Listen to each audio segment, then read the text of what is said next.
మీ దగ్గర 10,00,000 ఉంటే ఒక్కటే ఎఫ్‌డి చేద్దాం అనుకుంటున్నారా? అయితే వెయిట్.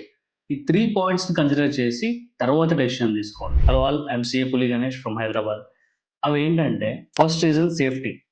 అదేంటి ఎఫ్‌డి గురించి మాట్లాడుతూ సేఫ్టీ అని చెప్తున్నారనుకుంటున్నారా? యెస్. ఇండియాలో ఒక బ్యాంక్‌కి, ఒక కస్టమర్‌కి డీఏసీజీసీ కవర్ 5,00,000 వరకే ఉంటుంది ఎఫ్‌డికి. సో, మీరు ఒక 10,00,000 ఎఫ్‌డి తీసుకున్నట్లయితే 5,00,000 వరకే మీకు ఇన్స్యూరెన్స్ కవర్ ఉంటుంది. ఇంకొక 5,00,000 రిస్క్‌లో ఉన్నట్టు. సో, మీరేం చేయాలంటే ఒక బ్యాంక్‌లో 5,00,000 ఇంకొక బ్యాంక్‌లో 5,00,000 చేస్తే మీ టోటల్ అమౌంట్ ప్రొటెక్టెడ్.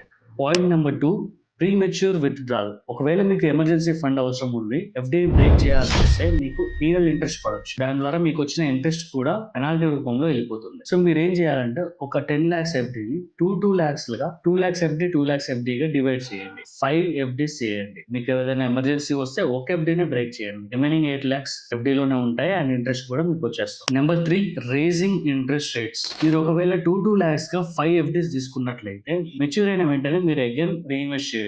అలా కాకుండా మీరు 10,00,000కి ఒకటే ఎఫ్‌డి తీసుకుంటే ఆ మెచ్యూరిటీ పీరియడ్ వరకు వెయిట్ చేయాల్సొస్తది. సో, ఈ 3 పాయింట్స్‌ని కన్సిడర్ చేసి ఎఫ్‌డి చేయాలనుకుంటున్నప్పుడు కరెక్ట్ స్ట్రాటజీతో ఎఫ్‌డి చేయండి. ఈ రీల్‌ని ఎఫ్‌డి చేయాలనుకునే మీ పేరెంట్స్‌కి, ఫ్రెండ్స్‌కి షేర్ చేయండి. వాళ్ళకి హెల్ప్ అవుతుంది. And for more finance tips like this, follow this page.